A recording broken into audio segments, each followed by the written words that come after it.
பட்டாணி சேர்த்து செய்கிற பூரி ஒன்று. அதுக்கு என்னென்ன தேவை, எப்படி பண்ணுறதுன்னு பார்க்கலாம். பட்டாணி பூரி செய்ய தேவையான பொருட்கள்: கோதுமை மாவு 1 கப், சர்க்கரை 1 டீஸ்பூன், சோம்பு அரை டீஸ்பூன், நெய் 1 டீஸ்பூன், பட்டாணி அரை கப் விழுதாக அரைத்து கொள்ளவும், மஞ்சள் தூள் 1/4 டீஸ்பூன், மிளகாய்த்தூள் அரை டீஸ்பூன், கொத்தமல்லி தழை சிறிதளவு, உப்பு ருசிக்கேற்ப, எண்ணெய் பொரிப்பதற்கு. இப்போ இந்த பட்டாணி பூரிக்கு தேவையான பொருள்லாம் பார்த்தோம் இல்லைங்களா, அது எப்படி பண்ணுறதுன்னு பார்க்கலாம். இப்போ நான் ஒரு பவுலில் கோதுமை மாவு 1 கப்பு அளந்து வச்சுருக்கேன். அதை இதில் போட்டுடுறேன். பட்டாணி பார்த்திங்கன்னா நான் இன்றைக்கி வந்து அரை கப்பு இருக்குது இல்லையா, அந்த அரை கப்பில் வந்து ஒன்றும் தலை தட்டி இல்லைன்னா அதை விட துளி குறைய அதை எடுத்து அப்படியே பச்சையாக நம்ம வந்து வேகலாம் வைக்க வேண்டாம். அப்படியே மிக்சியில் தண்ணி ஊற்றாமல் அரைச்சி எடுக்கணும். ஏன்னா இந்த மாவு இந்த விழுதை போடும்போது மாவில் அதுக்கான ஈரம் அதில் கிடச்சிரும். பத்தலைன்னா நம்ம திருப்பி தண்ணி சேர்த்துக்கலாம். மாவு அதில் இது கூடி போச்சுன்னா துளி மாவு அதில் சேர்த்துக்கலாம். அதில் தான் தண்ணி ஊற்றாமல் அரைங்கன்னு சொல்கிறேன். இப்போ இந்த அரைச்ச விழுதை அதில் சேர்த்துடலாம். இது வந்து நைஸாக அரைக்கணும், கரகரன்னு இருக்கக்கூடாது. அதோட ஒரு அரை டீஸ்பூன் அளவுக்கு சோம்பு வாசனை பிடிக்காதவங்க அதை விட்டுறலாம். மிளகாய்த்தூள் ஒரு அரை டீஸ்பூன், மஞ்சள் தூள் ஒரு சிட்டிகை, சர்க்கரை இந்த டேஸ்ட் ருசி கொடுக்கறதுக்கு. பொதுவாக பூரிக்கு சர்க்கரை சேர்ப்போம், அந்த மாதிரி ஒரு சர்க்கரை வந்து ஒரு 1 டீஸ்பூன் அளவுக்கு சேர்த்துக்கலாம் இதில். இப்போ அது நெய், தேவையான உப்பு 1 டீஸ்பூன் நெய், கொஞ்சம் தேவையான உப்பு ஒரு அரை டீஸ்பூனை விட கொஞ்சம் கம்மியாகவே கூட நீங்கள் சேர்த்துக்கலாம். ஏன்னா எப்படி இருந்தாலும் உப்பு பத்தலைன்னா கூட அந்த சைட் டிஷ்ஷோடு நம்ம சேர்த்து சாப்பிடும்போது சரியாக இருக்கும். இது வந்து ஸ்பூன்லாம் சரியாக வராது, நான் கையில் எடுத்துக்கிறேன். இதை இப்படியே நல்லா சேர்த்து கெட்டியாக பிசைஞ்சுக்குங்க. தண்ணியாக தளன்னு வேண்டாம், சப்பாத்தி மாவு மாதிரி. இது நல்ல பூரி மாவு வந்து கெட்டியாக இருந்தால் எண்ணெய் குடிக்காமல் நல்லா வரும்.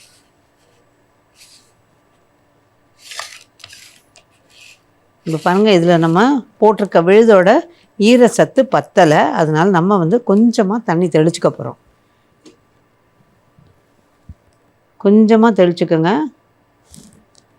திரும்ப திரும்ப கூட தெளிச்சுக்கலாம். அதிகமாக ஊற்றிட்டோம்னா திரும்ப திரும்ப மாவு சேர்க்குற மாதிரி இருக்கும்.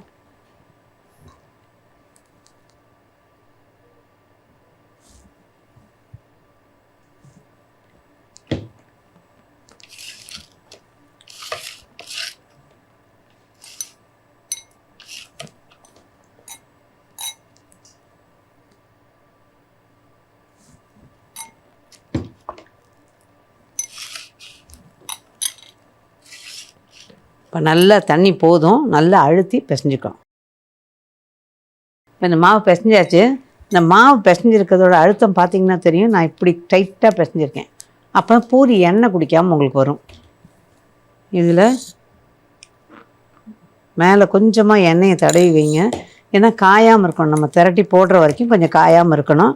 அதனால் எண்ணெயை திரட்டிட்டு அப்படியே வச்சிடலாம், அவ்வளோதான். இப்போ வந்து நம்ம எண்ணெயை காய வச்சு திரட்டி போட வேண்டியது தான். இது பார்க்கலாம் எப்படின்னு. இப்போ மாவு பிசைஞ்சு வச்சிட்டோம், எண்ணெயை காய வச்சுட்டேன். இப்போ மாவை கொஞ்சம் திரட்டிடலாம். மாவு திரட்ட முன்னாடி லேசாக இந்த மணையில் வச்சு ஒரு அழுத்தி பிசைஞ்சிருங்க. எப்போவுமே நம்ம வீட்டில் பண்ணும்போதும் இதே மாதிரி பிசைஞ்ச மாவை திரும்ப ஒரு தடவை லேசாக பிசைஞ்சிட்டு வச்சிங்கன்னா நல்லாயிருக்கும். இந்த ஏர் பபிள்ஸ் எல்லாம் இருக்கு இல்லையா, அதெல்லாம் சேர்ந்து நல்லாயிருக்கும். அதனால் பூரி வந்து பூரியோ சப்பாத்தியோ எதுவோ திரட்ட முன்னாடி ஒரு தடவை நல்லா பிசைஞ்சு வச்சுருங்க, அவ்வளோதான். இப்போ நான் அதை குட்டி குட்டி பூரியாக தான் போட போகிறேன், ரொம்ப பெருசாக போட போகிறதில்ல.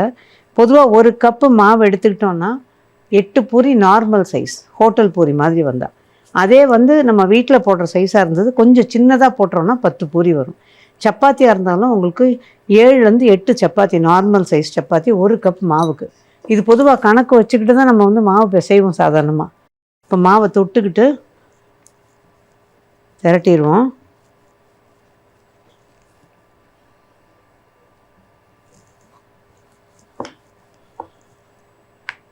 அவ்வளோதான். பூரி வந்து ரொம்ப மெல்லிசாகவும் இருக்கக்கூடாது, ரொம்ப கனமாகவும் இருக்கக்கூடாது. பார்த்திங்கன்னா தெரியும். இது வச்சுருக்கேன்.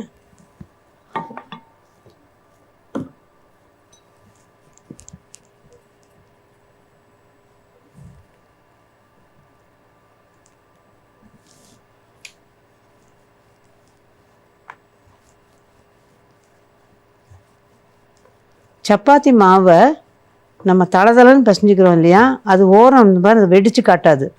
ஆனால் இந்த பூரி மாவு பார்த்திங்கன்னா லேசாக ஓரம் வெடித்து காட்டும். என்னென்னா நம்ம இறுக்கி பிசைகிறதுனால. இப்போ இதையும் தூக்கி இதோட வச்சுக்கலாம். இன்னும் ஒரு பூரி திரட்டிட்டு நம்ம போட்டுடலாம்.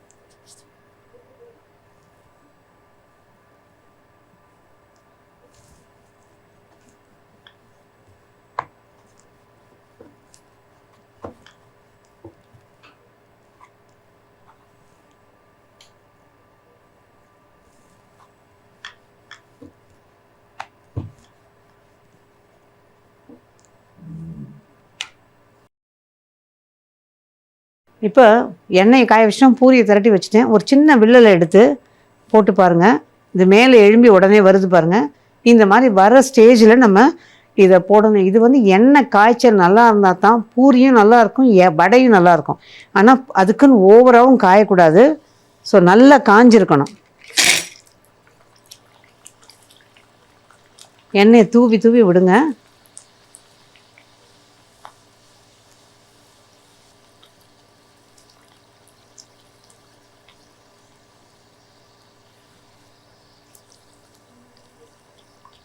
இது ஒரு அந்த பச்சை பட்டாணியை அரைச்சி ஊற்றிருக்கிறதுனால நம்ம 2-3 தடவை திருப்பி விட்டு வேக விட்டிங்கன்னா நல்லாயிருக்கும். நம்ம யூஸ்வலாக பண்ணுற பூரியிலேருந்து ஒரு சின்ன வேக்காடு எக்ஸ்ட்ரா கொடுக்கணும்.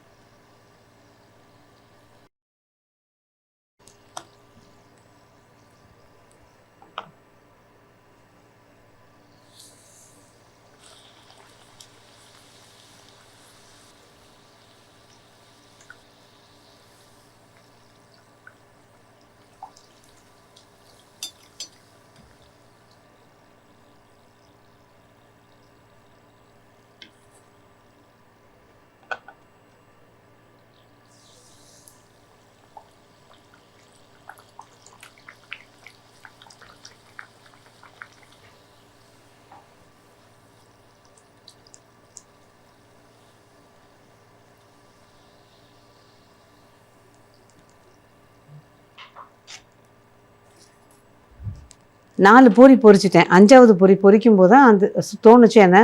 என்னோடய வகுப்பில் வந்து கற்றுக்கிட்ட குழந்தைங்க வந்து டப்புன்னு ஒரு 2-3 குழந்தைங்க வந்து டப்புன்னு நடுவில் போட்டுக்கிட்டு இருந்தாங்க. அந்த மாதிரி போடக்கூடாது. எதுவாக இருந்தாலும் அந்த ஓரத்தில் விடும்போது தன்னால் அது மெதுவாக மூவ் ஆகி உள்ளே போகணும் அப்படிங்கிறத சொல்லிகிட்டு இருந்தேன். அது நிறைய பேர் பேரண்ட்ஸ் ரொம்ப சந்தோஷமாக சொல்லிகிட்டு இருந்தாங்க. அதனால் இன்றைக்கி அதையும் இது வந்து பிக்னர்ஸு கற்றுக்கணும்னு ஆசைப்படுறவங்க, இந்த விவரம் தெரியாமல் இருக்கிறவங்களுக்காக இது உபயோகமாக இருக்குமேங்கிறதுனால சொல்கிறேன். பூரியெல்லாம் போடும்போது எண்ணெயிலேருந்து இப்படி மெதுவாக நழுவ விட்டிங்கன்னா எண்ணெயில் கைப்படாமல் கரெக்டாக இருக்கும். நடுவில் போட்டிங்கன்னா 4 பக்கமும் எண்ணெய் தெரிக்கும். அது ஒன்று தான். இதை சொல்லி காமிக்கணும் அப்படின்னு நினச்சிட்டு இருந்தேன். இதுதான்.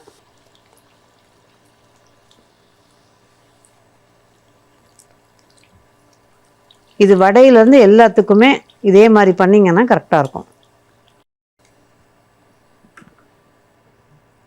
இப்போ அடுப்பு ஆஃப் பண்ணிட்டேன். அவ்வளோதான். இப்போ பூரி சுட்டு எடுத்து வச்சாச்சு. நீ இது ஒரு டிஸ்பிளேயில் வச்சிடலாம். பூரி ஆக்சுவலாக அது ரொம்ப சாஃப்டாக ரொம்ப நல்லா இருக்குங்க. கூடவே நம்ம செஞ்சு வச்சோம் இல்லையா குருமா, அதையும் வச்சிடலாம்.